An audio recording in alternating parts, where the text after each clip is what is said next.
Hello and welcome to Defence Line, our weekly show on defence, security and more.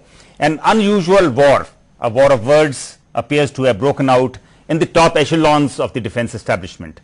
A series of revelations and communications ranging from alleged attempts at bribery to the state of defence preparedness by the Chief of Army Staff General V.K. Singh has left the Ministry of Defence red-faced. What is the effect of all this on the morale and image of the Indian Defence Services?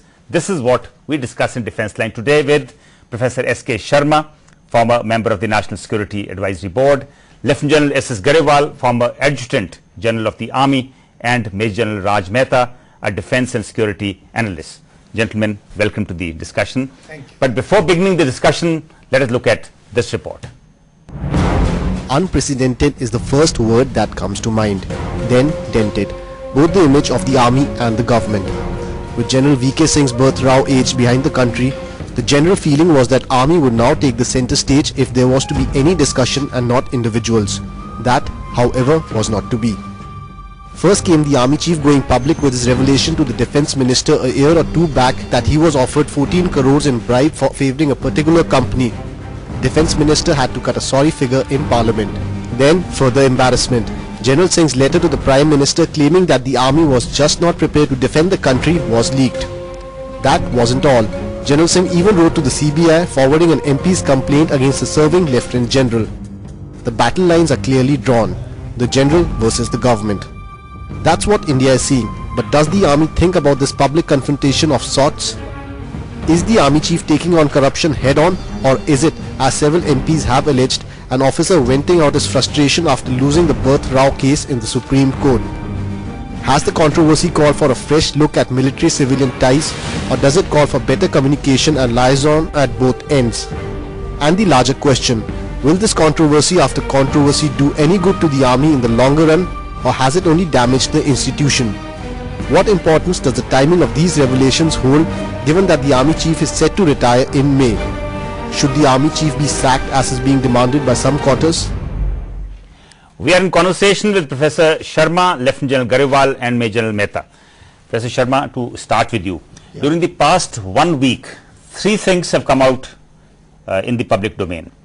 One, the alleged bribe offer by Lieutenant General to the army chief on the Tatra vehicles. Right.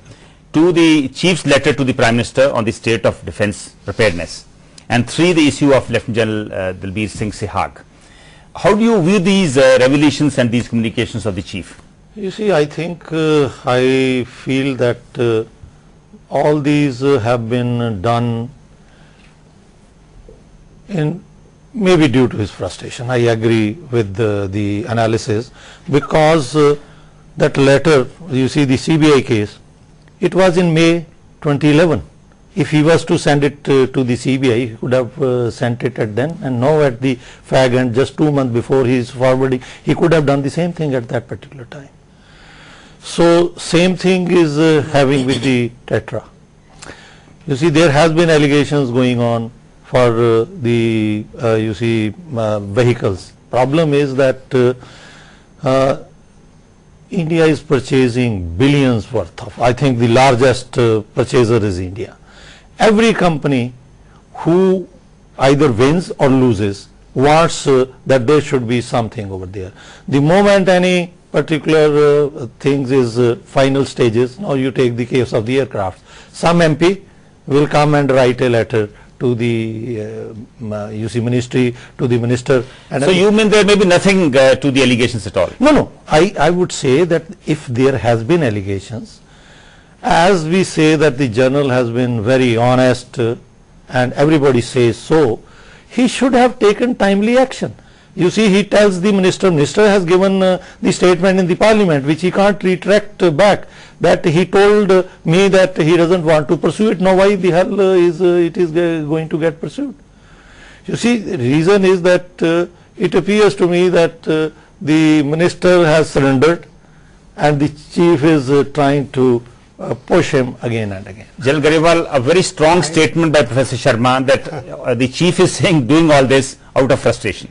I think the basic point which Professor Sharma should understand is that chief is an institute. Let's not take V.K. Singh.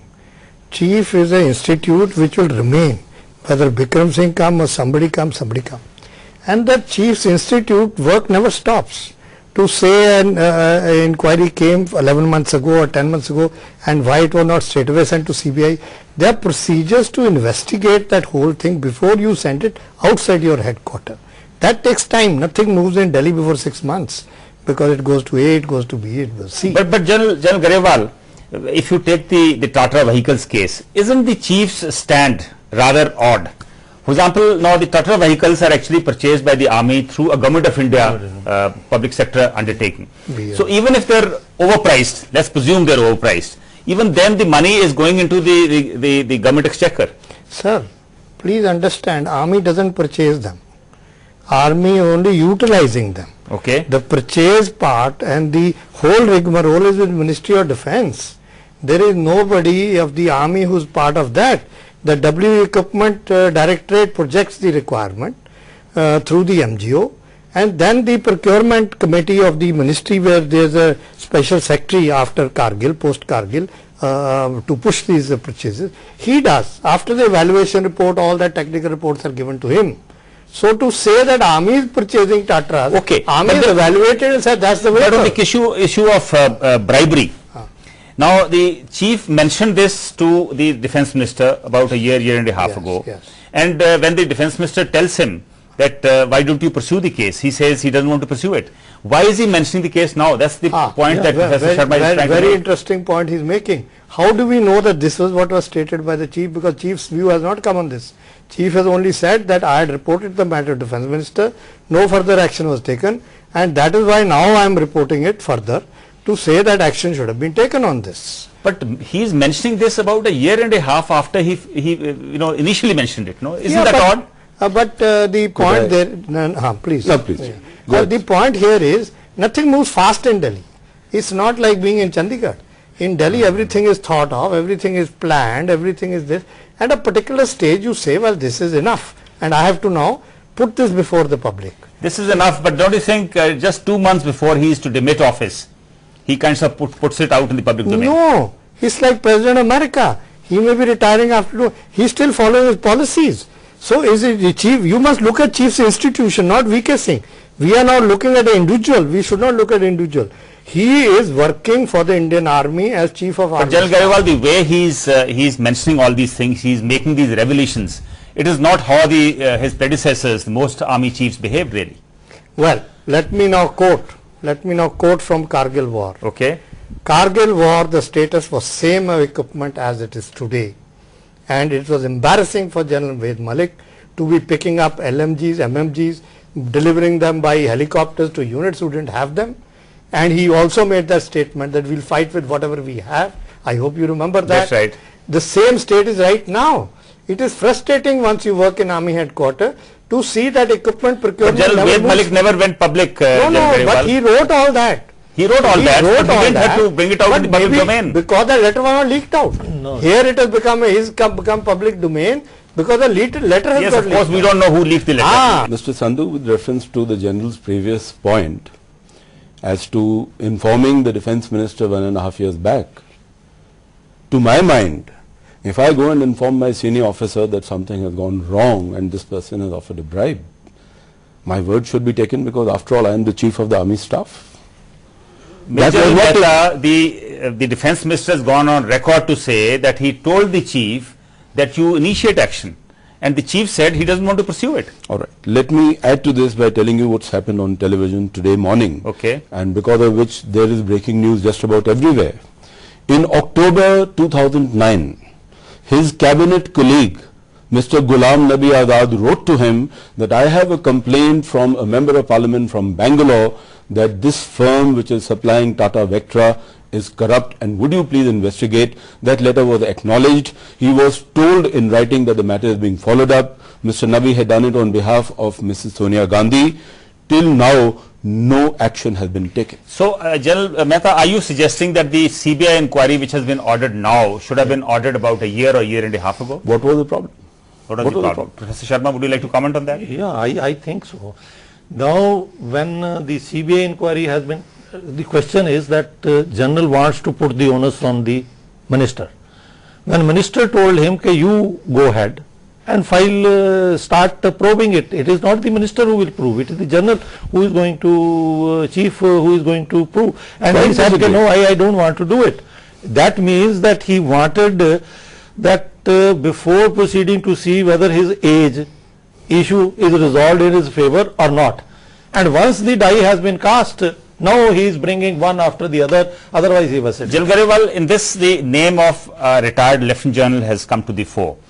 Do you think it is time that the retired officers, army officers, are barred from working for the arms dealers? Yes, I agree with you that earlier also I think there was, I am not too sure about it, but there was a ban that for 2 years you will not get employed in any agency dealing with defense contracts, etc. So should that cooling off period from maybe 2 years be extended to 5 years? Yes, I fully agree with you. I think I couldn't agree more with you. It's a very positive suggestion, Mr. Sandhu. And the earlier it is implemented, the better, because any involvement with defense organizations after you've retired, actually I would put it in perpetuity. You have no business having any Well, in 5 years' time, most of your peers would have actually also retired. So you won't have that kind of residual ethically it is not correct. To influence in any manner the service where you served for so many years in any manner, even beyond 5 years, is something unethical, and it's not correct. The point I want to make, yes, while in service, you want A1 quality everything. When you go out the other side, when you're into contract, you want to liquidate that whole issue, and you don't mind bringing in a substandard equipment because it serves the interest of your company. So it's at cross purpose with the service you have served. And for the defense, it matters a lot that when you're in battle, you have the best. You cannot go into battle with second best. So that point must be brought. Absolutely. Actually, rubbing this point, I would say that when you serve, you are commanding lives on trust. When you are working for a civilian firm, it's profit that drives you, no longer human life. Lieutenant General Tejinder Singh, who was accused of offering the bribe, he of course denied it. He has filed a defamation case against the chief, not only the chief, against 4 other serving officers. Totally unprecedented, no? So don't you think it kind of sets a very wrong precedent? No, it's embarrassing. It is, I mean, one is really worried about where an issue like this would go to. Because not only is it unprecedented, I think it is patently uncalled for. You know why this case has been raked up? Because he is involved. He is very much involved, though may not be directly, in whatever allegations have been made. That the case will decide whether it is proved or not proved. Today to put a defamation case not difficult. You can just go to High Court, file a defamation case. He has to prove what defamation has taken place. But till the charge of bribery is proved, this defamation doesn't come in. No, but I think what General Mehta is saying is that to drag serving officers in such defamation cases is rather odd. Simply not done. Simply not done. Now, General Mehta, the chief has also referred an MP's complaint to the CBI. This is against a corps commander, Lieutenant General Sehag. Now, this pertained to the period when he was the IG of the Special Frontier Force. Isn't this little odd? Maybe he should have sought the MOD's permission to refer this to the CBI, or maybe there should have been an internal inquiry before this was referred to the CBI. In fact, the full circumstances of the case, as you are aware, Mr. Sandhu, have not come out. So I would hesitate to really go very much further on this, except to say that the manner in which it is portrayed seems incorrect, and I am certain that the chief and his advisors would have taken a number of other factors of which we may currently be unaware. General, the manner in which the things have come out, it appears all is not well. In fact, the army's own conduct appears rather questionable. On one hand, they are recommending the same officer to be an army commander. On the other hand, the army chief is referring the case to the CBI. So that point is now, it's a very good example.